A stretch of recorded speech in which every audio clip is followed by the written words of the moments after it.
अवधूत चिंतन श्री गुरुदेव दत्त। श्री स्वामी समर्थ महाराज की जय। तेव्हा आपला चौथा अध्याय आणि तिसरं ब्राह्मण आणि त्याचा 9वा मंत्र आपण अर्धावट केला. तर आता तो मंत्राचं मी म्हणजे पुन्हा एकदा मंत्र न वाचता किंवा अर्थ न वाचता त्याच्या आशयाकडे जाऊ आणि त्यांनी त्या मंत्रात नेमकं काय सांगितलंय आणि आपला विषय नेमका कोणत्या संदर्भामध्ये चालू आहे तर त्याची एकदा थोडीशी संक्षिप्त पुनरावृत्ती करून आपण मुख्य विषयाकडे वळूया.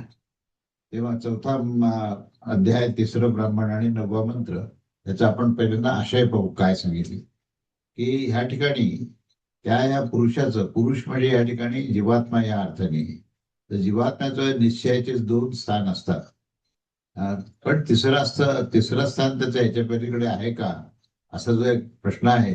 तर त्यामध्ये काही लोकांचं मत आहे तिसरं स्थान नाहीये आणि चौथंही मुळीच नाहीये. 2च स्थान आहेत या जीवात्म्याला भ्रमण करण्याचं. आणि ते कोणते कोणते आहेत आणि त्याचं भ्रमण कसं होतं, तर हा विषय तिथे घेतलेला आहे. तेव्हा हे 2 स्थान जे आहेत ते कोणते कोणते आहेत, तर हा जो काही प्राप्त वर्तमान जन्म आहे आणि जे शरीर, इंद्रिय आणि विषय इत्यादी वेदनायुक्त प्रत्यक्षाने जे अनुभव देणारे आहे, अनुभव आपल्याला होत असतो, त्या अनुभवाचे जे स्थान आहे तर ते स्थान म्हणजे इहलोक आहे. आणि परलोक त्याच्यामध्ये परलोकाचे स्थान आहे ते शरीराधिकाचा वियोग झाल्यानंतर, म्हणजे शरीराचा त्याग केल्यानंतर जो काही आपल्याला लोक मिळतो तो परलोक आहे. त्यामुळे इहलोक आणि परलोक, इहलोक म्हणजे भूलोकामध्ये आपण आहोत आणि भूलोकामध्ये जे काही आपला अनुभव आपण घेतो शरीराच्या माध्यमातून, इंद्रियाच्या माध्यमातून आणि विषयांचा अनुभव घेतो आपण, तर ते इहलोक आहे. आणि जेव्हा शरीराचा त्याग करतो तेव्हा आपण मन, बुद्धी, चित्त, अहंकाराला बरोबर घेऊन आपण या शरीरापासून अलग होतो. त्यावेळेस आपण परलोकात जातो, ते परलोक स्थान आहे. असं हे 2 लोकांचंच फक्त या ठिकाणी हे केलेलं आहे, म्हणजे वर्णन केलेलं आहे. तर त्याच्यामध्ये आता प्रश्न उत्तर आहे, शंका विचारलेली आहे. त्यामुळे शंका अशी आहे की परंतु स्वप्न देखील परलोकच आहे ना, आणि जर ही गोष्ट अशी असेल तर 2च अशा प्रकारचा निश्चय करणं उचित नाही. त्यामुळे स्वप्न ही सुद्धा एक अवस्था आहे ना. म्हणजे आता ही जी आता ह्याचा पहिल्यांदा हे संदर्भ कळायला पाहिजे आपल्याला. इहलोक आणि परलोक, इहलोक म्हणजे जागृत अवस्था आहे आणि परलोक जी आहे ती सुषुप्त अवस्था आहे, निद्रा अवस्था आहे. त्या निद्रा अवस्थेमध्ये खरोखरच त्या रात्रीच्या 6-8 तासामध्ये जी काही निद्रा चालू असते त्या निद्रेमध्ये त्या ठिकाणी देहाचा एक प्रकारे त्यागच झालेला असतो, म्हणजे जाणीव नसते देहाची. देह, मन, बुद्धी, चित्त, इंद्रिय या सगळ्यांची जाणीव कुठलीच नसते. तर त्या जाणीव नसल्यामुळेच त्याला नेणीव असं म्हटलंय. तर त्या नेणिवेची एक अवस्था आहे आणि जागृत एक अवस्था आहे. तर तिसरी अवस्था शंका काढली की पण स्वप्न ही सुद्धा एक अवस्था आहेच ना, तेव्हा 2च तुम्ही म्हणताय हे कसं काय. तर त्याच्यावर समाधान देताना असं म्हणतात की अशी काही गोष्ट नाहीये. तर मग कशी गोष्ट आहे, तर सद्य आहे. सद्य म्हणजे इहलोक आणि परलोक याचा जो संधी काळ आहे, तर त्या ठिकाणी तिसरं जे स्थान आहे ते सध्या अवस्था आहे. आणि ही सध्या अवस्था म्हणजे जागृती आणि सुषुप्ती याच्यामध्ये जे स्वप्नावस्था आहे त्याला संध्या अवस्था म्हटलेली आहे. आणि ते स्वप्नप्रस्थान त्या ठिकाणी होतं. तर ह्या स्वप्नावस्थेवरच आता पुढचं विस्तार आणि विवेचन आहे की स्वप्न म्हणजे नेमकं काय आहे. म्हणजे आता आजचे जे मानसशास्त्रज्ञ जे आहेत त्यांनी मन म्हणजे काय, निद्रा म्हणजे काय, जागृत अवस्था म्हणजे काय, स्वप्न म्हणजे काय, ह्याच्यावर बऱ्यापैकी त्यांनी हे केलेलं आहे, म्हणजे वाङ्मय तयार केलेलं आहे. परंतु जे उपनिषदाच्या माध्यमातून जे स्वप्नाबद्दलचं जे विवेचन आहे त्या ठिकाणी जीवात्म्याला मुख्य प्रमुख धरलेले आहे. कारण काय, आधुनिक विज्ञानामध्ये किंवा आधुनिक शास्त्रामध्ये जीवात्म्याला कुठेच महत्व दिलेलं नाही किंवा त्याचं रेकग्नायझेशन नाहीये. पण आपण जर पाहिलं तर इथे आपल्या अध्यात्मशास्त्राचा, अध्यात्म वाङ्मयाचा जेव्हा आपण संदर्भ घेतो तेव्हा कुठलंही विवेचन करताना जीवात्मा आणि आत्मा आणि परमात्मा हे सगळे त्या ठिकाणी महत्वाचे ठरतात. तर आता इथे जे जीवात्म्याचा संदर्भ घेऊन त्यांनी स्वप्नाचा पुढे विस्तार केलेला आहे, त्याच्यावर अनेक मंत्र आहेत पुढे. तेव्हा हे जे स्वप्नामध्ये जे प्रस्थान होतं त्याच्या त्या स्थानामध्ये इथे हा 2 होण्याचा फक्त 2च लोक आहेत हा निश्चय केला गेला. कारण की 2 ग्रामाची संधी आहे. संधी असणं हा म्हणजे अस्तित्व त्याला मानता येणार नाही. जसं एका गावावर दुसऱ्या गावाला जाताना मध्ये एक वेश येते आणि ते वेशीला आपण ओलांडून दुसऱ्या गावाला जातो, याचा अर्थ आपण दोनच गाव म्हणतो, वेशीला आपण गाव मानत नाही. त्या पद्धतीने याने सांगितलंय की ही जी संधी आहे ना, ती संधी म्हणजेच त्या ठिकाणी स्वप्न अवस्था आहे. म्हणून संधी ही त्या ग्रामाच्या अपेक्षेने तृतीय रूपात योग्य मानली जात नाही. म्हणून त्या परलोक स्थानाच्या अस्तित्वाचे ज्ञान कसे होते, तर याचे उत्तर असं दिलेले आहे की कारण की त्या संध्या म्हणजे स्वप्नावस्थेमध्ये देखील स्थित राहून वर्तमानात राहून पुरुष त्या दोन स्थानाचंच पाहत असतो. ते दोन स्थान कोणते आहेत, तर ह्या लोकरूपाचे स्थान म्हणजे इहलोक आणि परलोक. इहलोक म्हणजे जागृत अवस्था, परलोक म्हणजे निद्रा अवस्था. आणि जागृतीतून निद्रा अवस्थेत जाताना जी एक संधी काळ असतो, जी एक सीमा असते, त्या सीमेवर असताना ही तंद्री असते आणि नंतर स्वप्न काळ असतो. मनुष्य पुष्कळदा असा अनुभव घेतो की झोपेमध्ये गेल्याबरोबर त्याला पहिल्यांदा स्वप्न दिसायला लागतं आणि हळूहळू त्या स्वप्नाचाही लोप झाल्यानंतर तो गाढ निद्रेत जातो. तसं इथे काय सांगितलंय की जागृत अवस्था आणि सुषुप्त अवस्था म्हणजे निद्रा अवस्था याच्या दोन्हीच्याही मध्ये जे एक मार्जिनल लाईन ज्याला आपण संधी काळ असं म्हणू, तर त्या संधी काळाला स्वप्न असं म्हटलेलं आहे. आणि म्हणून स्वप्न आणि जागृतीपेक्षा हे भिन्न दोन लोक आहेत, यामध्ये की आपल्या बुद्धीच्या समानतेस प्राप्त होऊन पुरुष जो आहे तो जन्ममरणाच्या परंपराच्या क्रमेने निरंतर त्या ठिकाणी संचार करत असतो. परंतु पुरुष जो आहे तो स्वप्नात स्थित राहून कशा प्रकारे कोणत्या आश्रयामध्ये राहून कोणत्या विधीने तो दोन्ही लोकांस पाहत असतो. कारण स्वप्नामध्ये तो एका बाजूला निद्रा आहे आणि एका बाजूला ती जागृत अवस्था आहे. या दोन्ही लोकांस म्हणजे हे इहलोक आणि परलोकाला तो स्वप्नावस्थेत पाहत असतो. कारण त्या स्वप्नावस्थेमध्ये तो त्या मधल्या संधी काळामध्ये असतो आणि म्हणून तो दोन्ही लोकांस तो पाहत असतो. तर त्यावर तो असं सांगतात की ते कशा प्रकारे तो पाहतो. तर आता आता ऐका की यथाक्रम ज्याने जीव आक्रमण करत असतो त्यास आक्रम आणि आश्रय अर्थात अवष्टंब म्हणजे आधार असं त्याला म्हणत असतात. या जीवाचा जसा आक्रम होतो त्याचे अनुसार यास यथाक्रम म्हटलं गेलेलं आहे. हा पुरुष जो आहे तो आपल्या प्राप्त करण्यायोग्य परस्थानारूप निमित्तामध्ये जसे आक्रमकवाला होत असतो, अर्थात विद्या कर्म आणि पूर्व प्रज्ञा रूप ज्या प्रकारचे परलोक प्राप्तीचे साधनाने युक्त होत असतो, त्या आक्रमकास अंकुर भावास प्राप्त झालेल्या बीजाच्या समान हा परलोकच्या स्थानाच्या ठिकाणी हे उन्मुख झालेले त्या आक्रमकास आक्रांत करून त्याचा अवष्टंब अर्थात आश्रय घेऊन दोनही लोकांस तो पाहत असतो. म्हणून त्याला उभयमान असे हे पद दिलेलं आहे. उभयमान या पदामध्ये बहुवचन जे आहे ते धर्माधर्माच्या फलास अनेकताचे कारणाने आहे. उभयमान अर्थात उभय प्रकारचे त्यांना कोणास तर पापास आणि पापाच्या फलास साक्षात पापाचे दर्शन होणे तर संभवच नाही. या कारणाने पापाचे फल ह्याचा अनुभव घेता येतो आणि दुःखास आणि आनंदास तर आता धर्माचे फलरूप सुखास ह्या जन्मांतराचा दृष्ट वासनांच्या कार्य हे पाप आणि दुःख आणि आनंद दोघांनाही तो पाहत असतो. याच्याशिवाय जे प्राप्त होणाऱ्या जन्माशी संबंधित धर्म आणि अधर्माचे क्षुद्र फल असते त्यांना देखील हे धर्माधर्माने प्रेरित होऊन अथवा देवतांचा अनुग्रहास तो पाहत असतो. परंतु हे सर्व कसे जाणले जात असते की स्वप्नामध्ये परलोक स्थानामध्ये होणारे सुखदुःखाचे दर्शन हे होत असते. यावर दाखवले आहे की जात असतं की आपण सुखदुःखाचा जो अनुभव आहे तो या स्वप्नामधच्या अवस्थेमध्ये आपण घेत असतो आणि त्यावर असं दाखवले जाईल कारण की ज्याचा जन्म या जन्मामध्ये स्वप्नामध्ये परलोकामध्ये होणारे जे सुखदुःखाचे दर्शन होत असते त्यावर असं दाखवलं जात असतं की याचा जन्म या जन्मामध्ये अनुभव नाही होऊ शकत. असे देखील बऱ्याचशा गोष्टी या पाहिल्या जात असतात. स्वप्न हे अपूर्व दर्शन होणारी अशी गोष्ट नसते. अधिक तर पाहिलेल्या स्मृतीचे नामच स्वप्न आहे.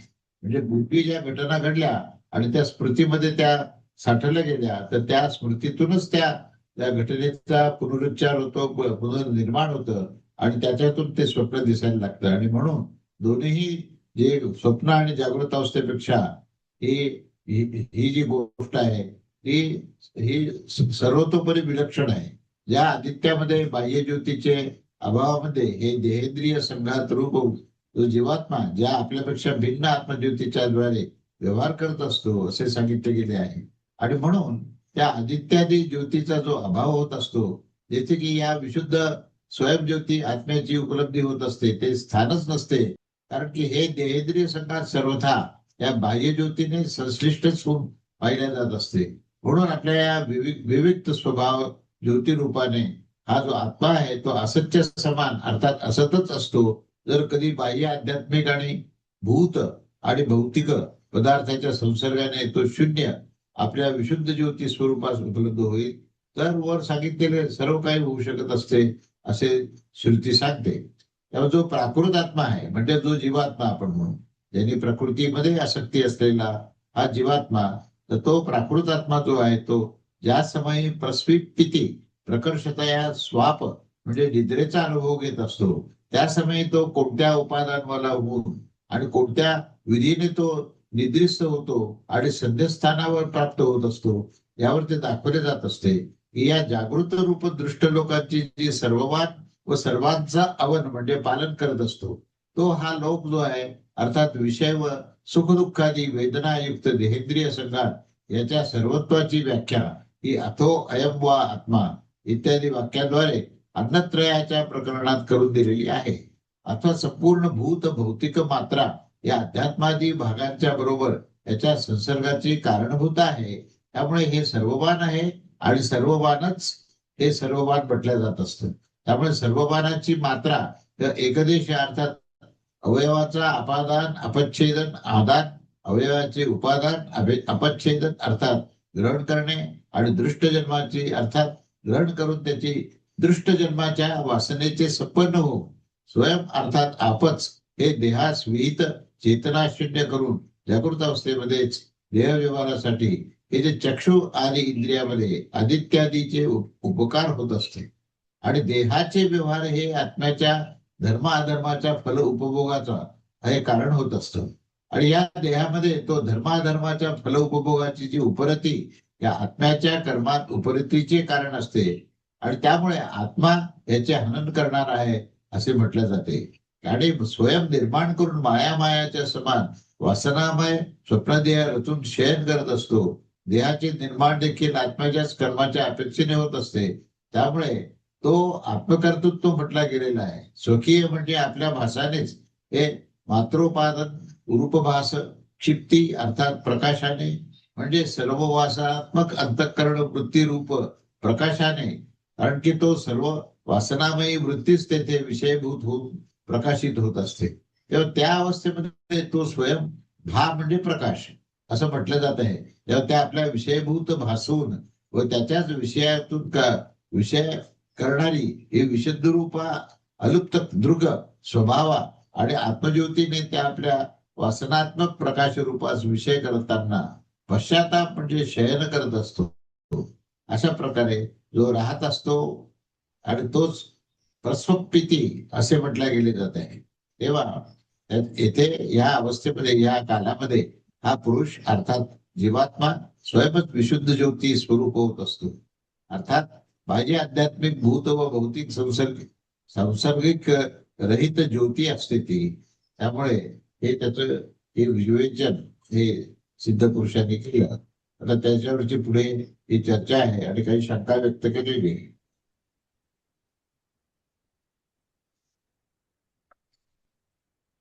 तेव्हा शंका अशी आहे की परंतु याने तर ह्या लोकांची जेथे विषय वेदना संयुक्त मात्रांचा हे ग्रहण केले आहे आणि त्यानंतर राहताना पुरुष तर स्वयंज्योती होत असतो असे का बरं म्हटलेले आहे, असे काय म्हणता येईल? तेव्हा हा काही दोष नाही, कारण की ती मात्रा तर विषयभूतच होत असते. त्या कारणाने येथे पुरुष जो आहे तो पुरुष हा आत्मा स्वयंज्योती, कारण आपण स्वयंज्योतीवर सगळी चर्चा चालू आहे आणि आत्मा ज्योती जी सर्व प्रकारचे सूर्य चंद्र अग्नी त्यानंतर वाणी या सगळ्या गोष्टीचा ज्यावेळेस तिथे प्रभाव संपून जातो तेव्हा ती स्वयंज्योती त्या ठिकाणी कार्य करते. अशी ती स्वयंज्योती आहे. तेव्हा हा जो पुरुष आहे तो हा जीवात्मा जो आहे तो स्वयंज्योती स्वरूपाने दिसून येऊ शकत असतो. नाहीतर सुषुप्त अवस्थेच्या समान जेव्हा की कोणताही विषय राहत नाही, या स्वयंज्योतीचे दर्शन केले जाऊ शकतच नाही. तेव्हा ज्या समयी ती वासनात्मक ज्योती ही विषयभूत होऊन उपलब्ध होत असते, त्याच समयी ज्ञानातून निघालेल्या तलवाराच्या समान या सर्वसंग शून्य चक्षु आदी कार्यकारणाने व्यापृत स्वरूप आणि ज्याचा बोध स्वभावाचा कधीही लोप होत नाही, अशी ती आत्मज्योती आपल्या स्वरूपानेच प्रकाश निर्माण करत असते आणि स्वयंग्रहित होत असते. म्हणून हा पुरुष जो आहे तोच स्वयंज्योती आहे आणि तो जो आहे स्वयंप्रकाशित आहे, त्याला अन्य प्रकाशाची गरज नाही, असा हा सिद्धांत मांडून इथलं जे विवेचन जे आहे याचं विस्ताराने ते या ठिकाणी 9व्या मंत्राचं विवेचन संपतं. आणि त्याच्यानंतर पुढे जो आहे तो आता या स्वप्नावस्थेचं त्यांनी पुढे वर्णन केलेलं आहे आणि शंका समाधान पण त्या चालू आहे. तेव्हा स्थूल अवस्थेमध्ये या अर्थादीचा अभाव असतो, त्या कारणाने त्या समय आत्मा ही स्वयंज्योती आहे. पण या ठिकाणी मनुष्य जर एका ठिकाणीच बसलेला असेल तर त्याला रथ इत्यादीचा तो विनियोग करत नाही आणि त्या ठिकाणी रथ इत्यादीचा अभाव ज्याप्रमाणे असतो, अगदी त्याच प्रकारे हे त्याच कारणाने या ठिकाणी आत्मा जो आहे तो स्वयंज्योती कसा आहे, असा हा प्रश्न या ठिकाणी विस्ताराने त्याचा उहापोह केलेला आहे. तेव्हा शंका अशी आहे की या अवस्थेमध्ये पुरुष जो आहे तो स्वयंज्योती कसे होऊ शकतो, कारण की जागृतीच्या समान या समयी देखील ग्राह्य ग्राहकादी रूप आणि सर्व व्यवहार हे तो पाहत असतो आणि चक्षु आणि इंद्रियाचा उपकारक आदित्यादी लोक देखील त्याच प्रकारे पाहिला जात असतात. तेव्हा जसे की जागृत अवस्थेमध्ये पाहिल्या जात असते आणि नंतर या अवस्थेमध्ये हा पुरुष जो आहे तो स्वयंज्योती होत असतो, अशाच प्रकाराने विशेष रूपाने निश्चय का केला जात असतो, हा प्रश्न आहे की तो विशेष रूपाने आहे किंवा जागृत अवस्थेमध्ये सुद्धा ती आत्मज्योती कार्यरत आहे, असं आपल्याला कशावरून म्हणता येईल. तर इथे समाधान करताना म्हणतो की आम्ही तुम्हाला दाखवत आहोत, कारण की स्वप्नदर्शनाची ही जागृत अवस्थेपेक्षा विलक्षण अशी अवस्था आहे. जागृत अवस्थेमध्ये आत्मज्योती इंद्रिये बुद्धी मन आणि आलोकादी व्यापाराने व्याप्त राहत असतात, परंतु येथे स्वप्नात तर इंद्रियाचाही अभाव आहे आणि त्याचे उपकारक आदित्यादीचे प्रकाशाचाही अभाव आहे, कारण की हा विशुद्ध अर्थात केवळ राहत असतो, त्यामुळे हे विलक्षणच असं आहे. तेव्हा शंका विचारते की परंतु ज्या प्रकारे जागृत अवस्थेमध्ये देखील विषयाची उपलब्धी होतच नसते आणि नंतर इंद्रियाच्या अभावाच्या कारणाने त्याची विलक्षणता का दाखवली गेली आहे, तर तो म्हणतो ऐका. ऐका म्हणजे हा पुढचा मंत्र आहे, हा 4थ्या अध्यायातला 3रं ब्राह्मण आणि 10वा मंत्र आहे. न तत्र रथा न रथयोगा न पंथनो न भवत्यथ रथान रथयोगान पथा सृजते न तत्रानंदामुदः प्रमोदो भवत्यात् आनंद मुदः प्रमुदः सृजते न तत्र वेशान्ताः पुष्करिण्य सर्वन्त्यो भवत्यथ वेशांतन पुष्करणी ही सर्वंतु सृजते ही सी ही करता. आता याचा अर्थ असा आहे की त्या अवस्थेमध्ये न रथ आहे, न रथास लावले जाणारे जे अश्व आहेत आणि त्यांना कुठलाही प्रकारचा मार्ग आहे, परंतु तो रथास जुंपलेला जाणाऱ्या अश्वादी आणि रथाच्या माळ्याची रचना ही तरीही करून घेतल्या जाते आणि या अवस्थेमध्ये आनंद मोह प्रमोद देखील नसतो, परंतु हा आनंद मोह बोध आणि प्रमोद याची रचना ही आपोआप स्वयंभू पद्धतीने करून घेतली जात असते. तेथे छोटे छोटे कुंड सरोवर नद्यांची रचना करून घेतली जात असते आणि तोच ह्या श्लोक करण्याचा तोच करता आहे, म्हणजे तो म्हणजे जीवात्मा, तोच ह्या सर्व गोष्टीचा करता आहे, असे या मंत्राचा शब्दशः अर्थ आहे. तेव्हा इथे स्वप्नावस्थेमध्ये रथादी रूप विषय नाहीये, न रथयोग आहे, जो रथामध्ये झुंपून जात असतात ते रथयोग अर्थात अश्वादी तेथे उपस्थित नव्हते आणि न पथरथाच्या मार्गासच निर्माण केले नव्हते, परंतु हा रथ आणि रथयोग जो आहे तो या मार्गाची स्वयं रचना करून घेत असतो.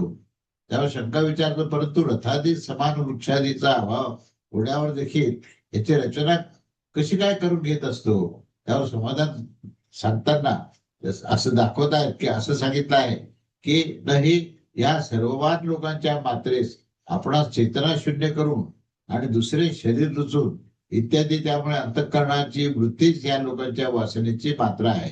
त्यातच घेऊन रथादी ही वासनारूपा जी अंतःकरण वृत्ती आहे ती कोणाची उपलब्धीच्या निमित्ताने कर्माने प्रेरित होऊन त्या दृश्य रूपानेच तिथे होत असतात आणि त्या स्वयंनिर्माय अशा अर्थाने सांगितले आहे. आणि त्याच रक्षतीनं सृजते या शब्दाने सुद्धा त्याचं वर्णन केलेलं आहे. तेव्हा त्या अवस्थेमध्ये इंद्रियाचे अनुग्राहक, आदित्यादी प्रकाश आणि त्याच्यापासून प्रकाश रथादी विषय या ठिकाणी त्याचा संबंध अजिबात नाहीये.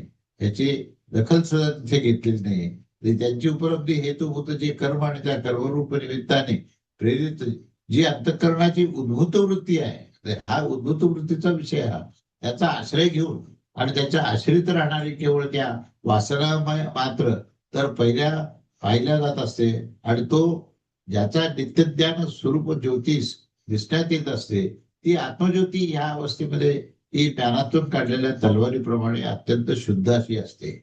आणि अशा प्रकारे त्या समय आनंद सुख विशेष बुध आणि पुत्रादीच्या प्राप्तीने होणारा हर्ष आणि प्रमुद ह्या प्रकर्षाने प्राप्त झालेले हे हर्ष देखील नसते, परंतु आनंदादी रचना करून घेत असतो. आणि त्या अवस्थेमध्ये न वेशांत फलत्व म्हणजे छोट्या टाळ्या, न पुष्करणी, न डाग आहे, न सर्वती दर्दी इत्यादी आहे, परंतु ते या वासना मात्र रूपी पल्लवादीची रचना करून घेत असतो.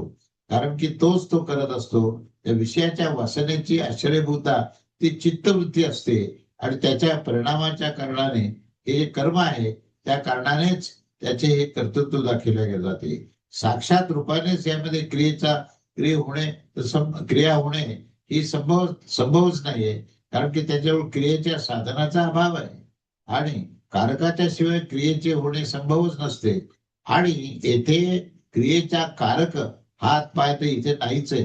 जिथे जागृत अवस्थेमध्ये ते राहत असतात तिथे आत्मज्योतीने प्रकाशित जो देह आहे आणि इंद्रियाच्या द्वारे हे रथाधीश वासनांचा आश्रयभूत अंतःकरणाची वृत्तीचे उत्थान होणारे कर्म निष्पन्न होऊन जात असते. आणि यानेच असं सांगितले जाते की तोच तो करता आहे आणि यानेच तो आत्मज्योतीनेच बसतो, इकडे तिकडे जातो, कर्म करतो आणि फिरून त्या ठिकाणी परत येत असतो असं सांगितलं आहे. तेव्हा तिथे देखील अवभासक वास्तवात स्वतः कोणतेही कर्तृत्व नाहीये. कारण की आत्मा अंतःकरणाच्या द्वारे चैतन्य ज्योतीने देह आणि इंद्रियास प्रकाशित करत असतो आणि त्यापासून प्रकाशित झालेला जो देह आहे आणि इंद्रिय कर्मात प्रवृत्त होत असतात. यानेच त्यामध्ये आत्म्याचे कर्तृत्वाचा उपचार केला गेला जात असतो.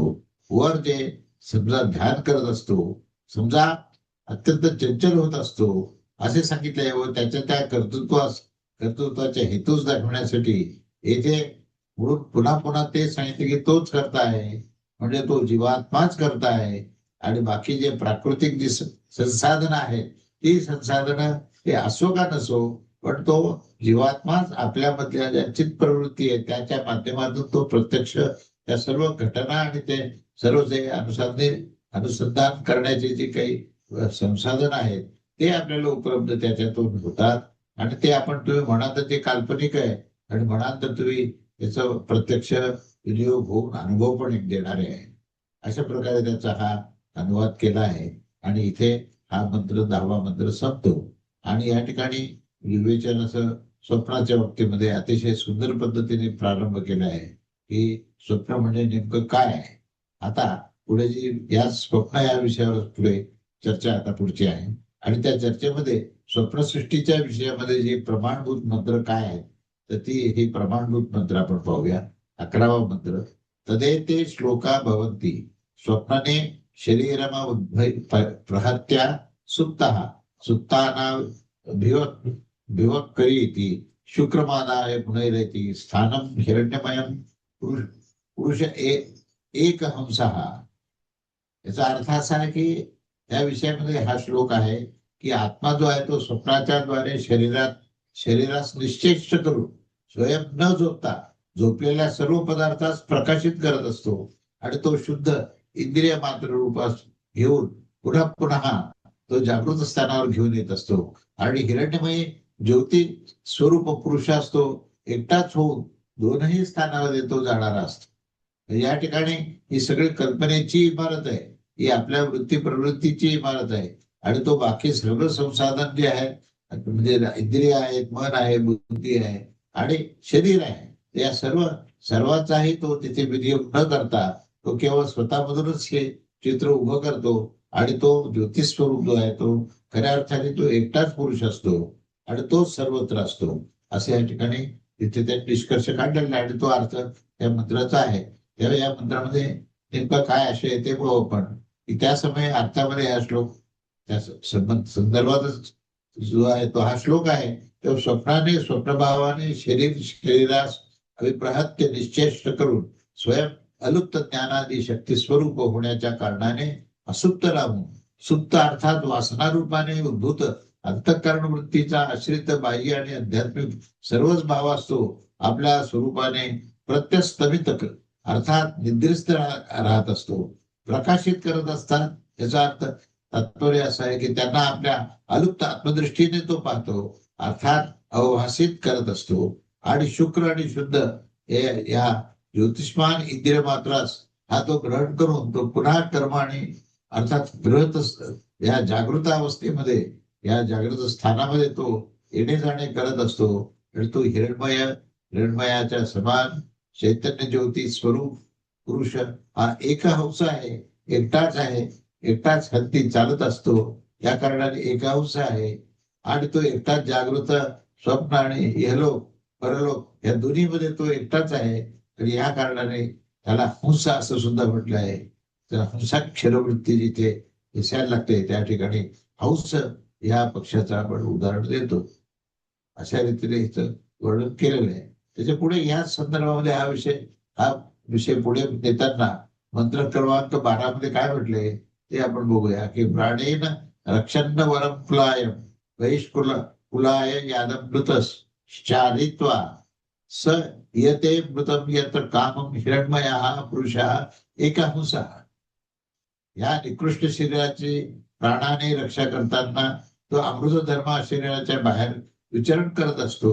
तो एकटाच विचरण करणारा हिरण्मयी अमृत पुरुष जेथे वासना ही होत असते तेथे तो चालून जात असतो, असा याचा या मंत्राचा शब्दशः अर्थ आहे. तेव्हा याचा जो आशय आहे तो आशय आपण पाहूया. कुठे 255 पेज. तेव्हा असे आपण पाहूया काय त्याच्यामध्ये म्हटलेले ते. आशय असा आहे की या प्रकारे प्राणपानादी 5 वृत्ती जे असतात त्या प्राणाने रक्षण परिपालन करताना नाही तर मरणाच्या अनुभवाची भ्रांती होऊन जात असते. आणि म्हणून या आवर निकृष्ट अनेक अपवित्र वस्तूचे संघात होण्याच्या कारणाने या अत्यंत बिभत्स कुलाय घोसले अर्थात शरीराची रक्षा तो करत असतो.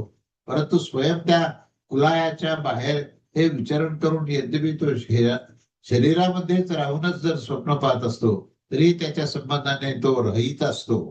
आणि रहित असण्याच्या कारणाने तदंतरवर्ती आकाशाच्या समान माना की बाहेर विचरण करून असे सांगितले आहे, स्वयं अमृत अमरण धर्मा राहून येते जात असतो. जेथे कामना होत असते अर्थात जेथे येथे विषयामध्ये कामना आणि उद्भूत वृत्ती राहत असते त्या वासना रूपानेच उद्भूत ते काम म्हणजे कामनेच्या विषयाच्या प्रति ते जात असतात, अशी या ठिकाणी याचा अर्थ दिलेला आहे. तेव्हा आता पुढे हा मंत्र क्रमांक 13 काय सांगतोय ते बघा. हे सगळं स्वप्नाच्या बाबतीत सगळं उहापोह आणि वर्णन चालू आहे. स्वप्नात उच्चावचमीय मानो रूपाणी देवाः कुरुतो बहुनी भूतेव स्त्रीभिः स मेलमानो रक्षत दुते वापी भयाने पश्चन. अर्थ असा की तो जो देव आहे तो स्वप्नावस्थेमध्ये उच्च नीच भावास प्राप्त होताना बरेचसे रूप बनवून तो स्वतःच येत असतो. आणि अशा प्रकारे तो स्त्रियांच्या बरोबर आनंद मानताना, मित्राच्या बरोबर हसताना आणि व्याघ्रादी यांच्या बरोबर भय पाहताना तो राहत असतो, असं त्या याचं वर्णन आहे. तेव्हा आता याचा आशय काय म्हणतो ते बघू आपण. या आशयामध्ये त्यांनी असं म्हटलंय की याच्याशिवाय स्वप्नांतरामध्ये म्हणजे स्वप्नस्थानामध्ये उच्च नीच हे देवादी देवचे जे विविध भाव आहेत आणि नीच तिर्यागाती निकृष्ट भाव अशी उच्च नीच भावाची प्राप्ती होताना तो देव हा देवतवान पुरुष म्हणजे बहुनी असंख्य वासनामय रूप बनवून घेत असतो.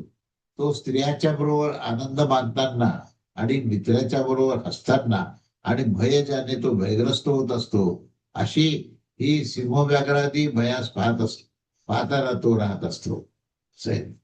असं या ठिकाणी त्याची ती अवस्था काय आहे त्याचं हे वर्णन केलेलं आहे की ती कशा प्रकारची ही स्थिती आहे, ती स्वप्नावस्था. आणि त्यानंतर या स्वप्नावस्थेमध्येच त्याचे ह्या विविध विषयामध्ये मतभेद आणि त्या स्वयंज्योती स्वयंज्योतिष्ठाचा जो निश्चय काय आहे तो आपण बघूया. तो मंत्र क्रमांक 14 मध्ये दिलेला आहे. तेव्हा आरामस्य पश्यन्ति न तम पश्यन्ति कश्चनेति तम नायतम बोधयेत् आदित्याहून दुर्विश्यज्यम अस्मै भवति यमेश न प्रतिपाद्यते अथो खल्वाहु जागृत देश एवास्यैष इति एव जागृत पश्यति तानि सुप्त इत्यात्रयम् पुरुषः स्वयं ज्योतिर् भवति सो भवति सहस्रम तदाज्ञात ऊर्ध्व विमोक्षाय ब्रूति. असा हा मंत्र आहे. आणि त्या मंत्रावर त्याचा जो अर्थ आहे तो शब्दशः अर्थ पर्यंत काय ते आपण पाहूया. अर्थ असा आहे की सर्व लोक त्याचा आराम म्हणजे क्रीडेची सामग्रीच पाहत असतो आणि त्यास कोणी पाहतही नाही. त्यास झोपलेला आत्म्यास सहसा जागू शकत नाही, जागू सुद्धा नाही असे हे वैद्य लोक सांगत असतात. आणि ज्या इंद्रिय प्रदेशामध्ये तो झोपलेला असतो त्यामध्ये प्राप्त न होण्याने शरीर जे हे दुष्किंचित तस्य म्हणजे तो त्याचं चित्त हे विखरलेलं असतं. आणि यानेच आवश्यक असं कोणी सांगत आहे की हे जे स्वप्नस्थान आहे यासच काही लोक जागृत देश सुद्धा म्हणतात. कारण की ज्या पदार्थास हे जागृत झाल्यावर दिसत असते त्यांनाच तो झोपलेल्या अवस्थेमध्ये स्वप्नावस्थेतही तो पाहत असतो. परंतु असं म्हणणं हे ठीक नाही. कारण की या अवस्थेमध्ये हा पुरुष जो आहे तो स्वयंज्योती होत असतो. जनक राजा म्हणतो याज्ञवल्क्याला की तो मी जनक म्हणजे तो निवेदन करतोय तो की या ठिकाणी जनक म्हणतो की तो मी हा जनक जो आहे तो श्रीमानास म्हणजे याज्ञवल्क्यास ही सहस्र मुद्रा देत आहे. आणि आता ह्या सहस्र मुद्रा दिल्यानंतर आता मी अपेक्षा करतो की मोक्षासाठी त्यांनी पुढे उपदेश करा. किंवा या मंत्राचा हा अर्थ सांगितल्यानंतर त्याचा आशय काय ते आपण पाहूया. चौथा मंत्र, तिसरा ब्राह्मण आणि 14वा मंत्र, त्या चौथा अध्याय, तिसरा ब्राह्मण आणि 14वा मंत्र. तेव्हा इथे आशय असा आहे की सर्व लोक त्या आत्म्याचा आरमण अर्थात अक्रीडेस म्हणजे त्यांनी रचलेली वासनारूप क्रीडेस तो केवळ पाहत असतो. ते ग्राम, ते नगर, स्त्री आणि भक्ष्य अन्नरूप वासना निर्मित अक्रीडनाच्या रूपात तो पाहत असतो. त्यास तो पाहत नाही तर त्या आत्म्यास कोणीही पाहत नाही. हो, खूप कष्ट होत असतात. तो अत्यंत भिन्न आणि दृष्टीची विषयतेस प्राप्त होत असतो. त्याचे दर्शन देखील केले जाऊ शकत असते. त्या आत्म्यास कोणी पाहू शकत नाही. अहो, जीवाचे कसे दुर्भाग्य आहे बघा की अशा प्रकारच्या त्या जीवाच्या प्रति श्रुती करुणा प्रदर्शित करत असते. तेव्हा याचं तात्पर्य असं आहे की स्वप्नामध्ये ही स्वयंज्योत जी आत्मा जो आहे तो अत्यंत संसर्ग शून्य असतो. त्याला कुठल्याही प्रकारची तिथे आसक्ती किंवा कामना निर्माण होत नाही. कोणाचाही इथे त्याला संसर्ग प्राप्त होत नाही. तेव्हा तो संसर्ग शून्य असतो.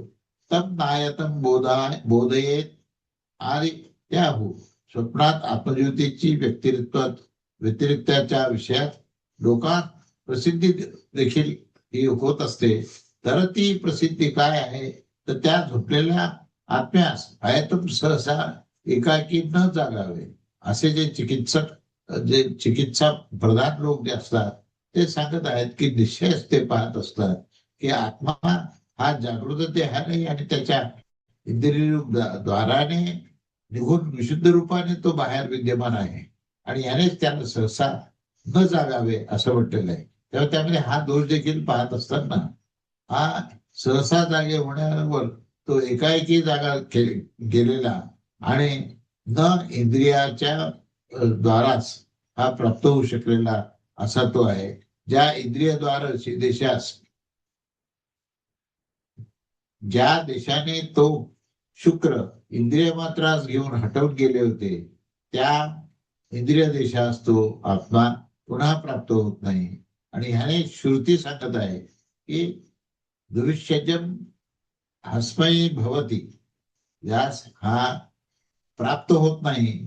ज्या इंद्रिय द्वादशीच या ज्या देशाने की हा शुक्र, हा जो आहे शुक, हा इंद्रिय मात्र घेऊन हटवून गेलेला आहे आणि त्या इंद्रिय देशास हा आत्मा पुन्हा प्राप्त हा होत नसतो. जर कधी विपरीत रूपाने इंद्रिय मात्रांना प्रवेश करून देत असतो तर तो अंधत्व, बहिरत्व आदी दोषांची प्राप्ती होण्यावर या देहाच्यासाठी दुर्विषेच्य कष्टकर वैद्यक्रिया होऊन ती जात असते. आणि अर्थात तत्व तो देह जो आहे तो अतिशय कठीणतेने चिकित्सेस योग्य असा होऊन जात असतो. आणि म्हणून प्रसिद्धीच्या या या प्रसिद्धीच्या देखील स्वप्नामध्ये याची जी स्वयंप्रकाशता ज्ञात होत असते आणि हे स्वप्न होऊन सुद्धा शरीरातील मृत्यूच्या रूपाने पार होऊन जात असते. या कारणाने स्वप्नामध्ये आत्मा स्वयंज्योती आहे यापासून अवश्यच कोणी कोणी लोक सांगत आहेत की हे जे स्वप्न आहे या स्वप्नाचे हे जागृत देशातच आहे आणि जागृत स्थानामध्येच त्याचा संबंध आहे. इहलोक आणि परलोकापासून ते भिन्न होईल तर संध्या स्थानामध्ये नाही. तरी पण ह्या परलोकापासून तो भिन्न आणि कुठल्या तरी संध्या स्थानावर तो नाही तर मग कुठे आहे तर इहलोक अर्थात जागृत देशच आहे. आणि जरी अशी गोष्ट झाली असेल तरी ह्यापासून काय होईल तर ऐका, जर हे स्वप्न जागृत दिशेच आहे तर त्या समयी देह आणि इंद्रियांनी पृथक झालेला नसतात, त्यांनाच मिळालेला राहिला असतात. म्हणजे म्हणून म्हणून हा जो आत्मा स्वयंज्योती आहे आणि हा या कारणाने त्याचे स्वयंज्योतिष्ठत्व बाधित करण्यासाठी हे काही लोक असं सांगतात की या जागृत देशामध्येच तो आहे, त्याची जागृत देशामध्येच तो हा हेतू बदलत असतो. कारण की ह्या जो लौकिक पुरुष आहे तो जागृत देशामध्ये ज्या ज्या हाती आदी पदार्थास, हत्ती वगैरे इत्यादी पदार्थास आणि त्यांनाच तो स्वप्नात हा देखील पाहत असतो. अशा रीतीने त्याचं हे वर्णन केलेलं आहे. आणि त्यानंतर त्याची सांगता जी आहे ती म्हणजे ठीक नाहीये, कारण की त्या समयी इंद्रिय उपरत होत जात असतात. इंद्रियाच्या उपरत होण्यावरच पुरुष जो आहे तो स्वप्न पाहत असतो. आणि यामुळे या अवस्थेमध्ये कोणत्या तरी अन्य ज्योतीचे होणे तर त्या ठिकाणी संभवच नाही. म्हणून इथे या असं म्हटलेलं आहे की इथे न रथ आहे न रथयोग आहे. आणि ह्या कारणाने या अवस्थेमध्ये तो क्रमशः इहलोक आणि परलोक इत्यादी संचार करताना देखील हा जो इहलोक आणि परलोकाच्या व्यतिरिक्त आहे आणि जागृत आणि स्वप्नाच्या या संबंधाने त्याला पृथक पृथक म्हणता येईल. आणि त्यामध्ये क्रमशः संचार करण्याच्या कारणाने नित्य देखील तो आहे असे याज्ञवल्क्याने प्रतिपादन केले. आणि म्हणून विद्यादानाने ऋण होण्याच्या कारणाने जनकाने सांगितलं पुढे की मी आपला सहस्र सुवर्ण मुद्रा देणार आहे आणि असं सांगितलं. आणि आपल्याद्वारे अशा प्रकारचा उपदेश केला जाणार, मी आपला सहस्त्र मुद्रा देत आहे. आता मला मात्र आपले मनोवांछित प्रश्न म्हणजेच काय की मोक्षाच्या विषयामध्ये ऐकणं हे माझ्याकरता अभिष्ट आहे. आणि म्हणून हा आत्मप्रत्ययाचा उपदेश जो आहे तो मोक्ष अथवा साम्यबोधास उपयोगी आहे. आणि म्हणून त्याचे ते साधन होण्याचे कारण हा त्या यथार्थ बोधाचा एकदेश अंगच आहे. या कारणाने समस्त इच्छित प्रश्नाचा विषय निर्णय जो आहे तो श्रवणाच्या द्वारे करण्यासाठी मी आपणास प्रार्थना करत आहे की आता पुढे मोक्षासाठी आपण उपदेश करावा आणि ज्यामध्ये की आपल्या कृपेने मी या संसारापासून मुक्त होऊन जाईन व हे संस्कृतात तर तो विमोक्ष पदार्थाच्या एकदेशाचा हा निर्णय केला गेला आहे तेव्हा हे सर्व कार्य हे मोक्ष प्राप्ती त्यासाठीच आहे असं त्यांचं विवेचन होऊन हा 14वा मंत्र इथे संपतो आणि आपण पुढच्या रविवारी 15वा मंत्र आपण प्रारंभ करू. अवधूत चिंतन श्री गुरुदेव दत्त. श्री स्वामी समर्थ महाराज की जय.